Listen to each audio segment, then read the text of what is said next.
안녕하십니까, 박사입니다. 월드 리딩 채널은 수익 정지 상태지만 계속해서 가장 정확한 국제 뉴스를 전해드리겠습니다. 트럼프 인수위가 인사에서 제대로 가닥을 잡아가고 있습니다.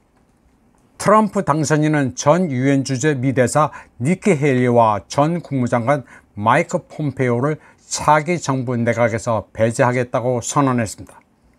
그러면서 예전에 그들과 함께 일할 수 있어 좋았다면서 그들이 미국을 위해 바친 봉사에 감사를 표하고 싶다고 말했습니다. 인도 혈통의 니키 헤일리는 사우스캐롤라이나 주지사 출신입니다. 올해 공화당 예비선거에서 트럼프를 거세게 비판하면서 자신이야말로 조 바이든을 꺾을 적임자라고 주장하다 최종적으로 경선을 포기하고 마지못해 트럼프를 지지했습니다.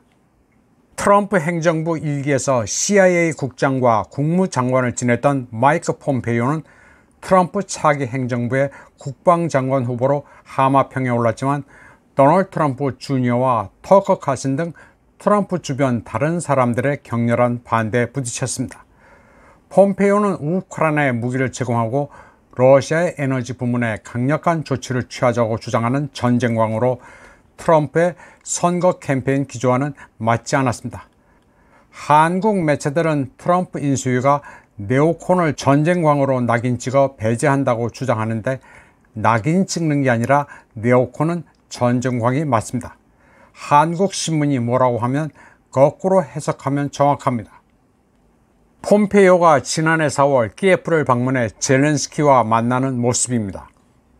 폼페이오는 푸틴과 시진핑은 반드시 제거해야 할 악마라고 떠들고 있습니다. 그에게는 외교나 협상의 여지가 없습니다. 폼페이오는 타이완도 방문하면서 계속 가스라이팅을 하고 있습니다. 5달 전 그는 타이베이를 찾아 Never Give an Inch란 저서의 북 콘서트를 가졌습니다. 이 자리에서 폼페이오는 미국에 대해 타이완의 주권과 독립을 승인하라고 촉구했습니다. 타이완 민진당의 독립파에게는 반가운 발언이지만 현실과는 동떨어진 가스라이팅입니다. 그는 그러면서 중국의 반발을 불러온 라이칭대 발언을 격찬했습니다. 타이완과 대륙은 서로 예속되지 않는다는 라이칭대 선언이 옳다고 말했습니다. 이 화면에서 폼페이오 옆에 앉아있는 사람은 폼페이오가 국무장관이었을 때 반중 정책을 입안한 책사 마일스 위, 중국명 위마오춘입니다. 폼페이오가 트럼프 2기 내각에서 제외됨으로써 위마오춘 그리고 천안문 이후 미국으로 망명한 왕단, 웨징성 같은 반중 인사들의 목소리는 상당히 잦아들 것으로 예상됩니다. 다음 소식입니다.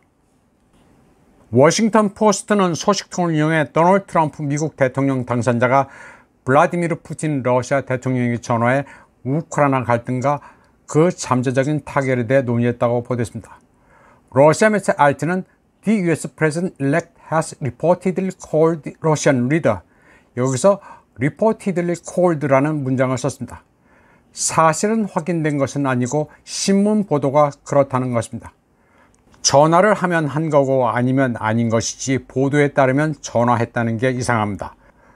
워싱턴 포스트에 따르면 전화통화는 트럼프가 선거에서 승리한 직후인 목요일에 이루어졌습니다.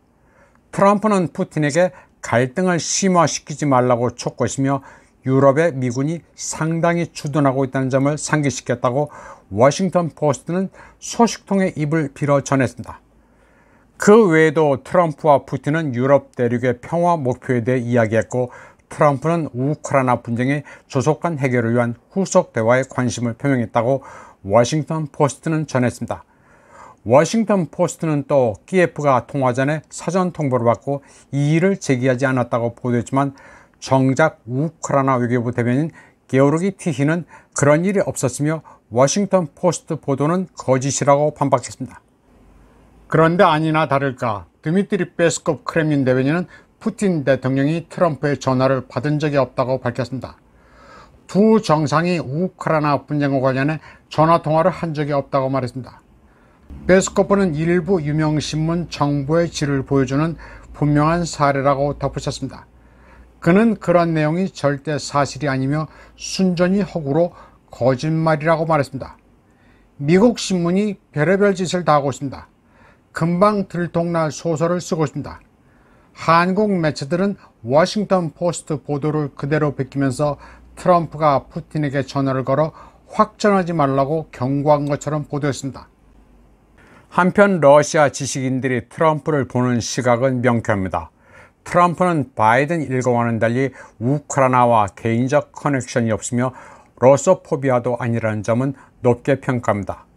또 트럼프는 보수주의자로서 바이든보다 러시아의 가치와 더 가깝습니다. 때문에 러시아 철학자 알렉산드르 두기는 트럼프 승리에 대한 첫 번째 짧은 논평에서 우리가 승리했다고 기뻐했습니다. 여기서 우리는 러시아가 아니라 전통주의, 반글로벌리즘입니다. 두기는 그러나 우크라이나와 관련해서는 트럼프와 협상하지 않는 것이 좋다고 말했습니다. 그는 아마도 대서양주의자들이 거래처럼 보이는 뭔가 독한 일을 그에게 맡길 것이라고 했습니다. 요 며칠 매체를 통해 나타나고 있는 트럼프의 우크라이나 계획은 다소 기만적입니다. 키예프가 최소 20년 동안 나토에 가입하지 않을 것을 약속하고 동남부 4개 주와 크림을 러시아 영토로 인정하는 동시에 현재 경계선을 따라 비무장지대를 만들 것을 제안하고 있습니다.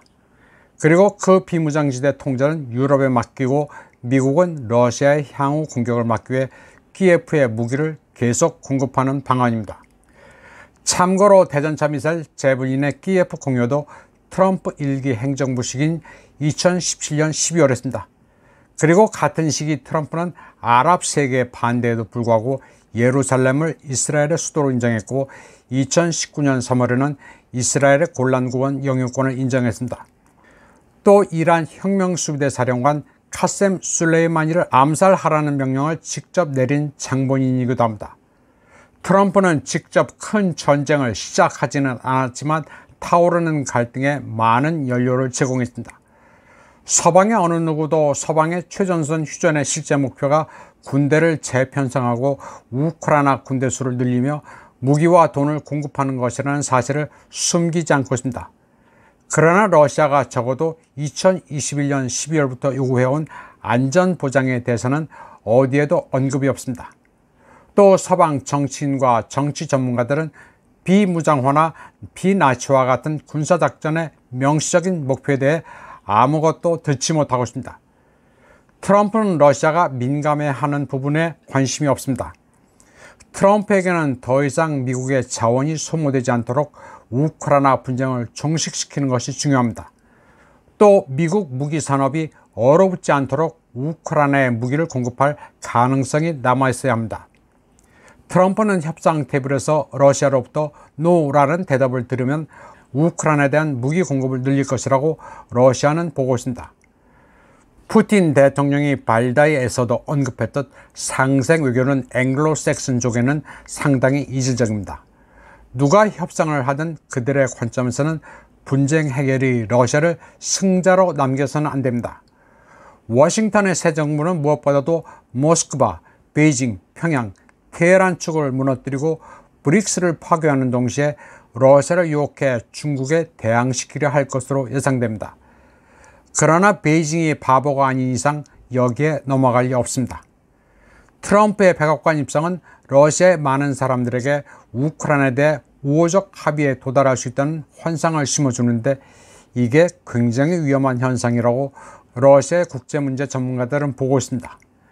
이번 방송은 여기까지 하겠습니다. 시청해주신 여러분 감사합니다.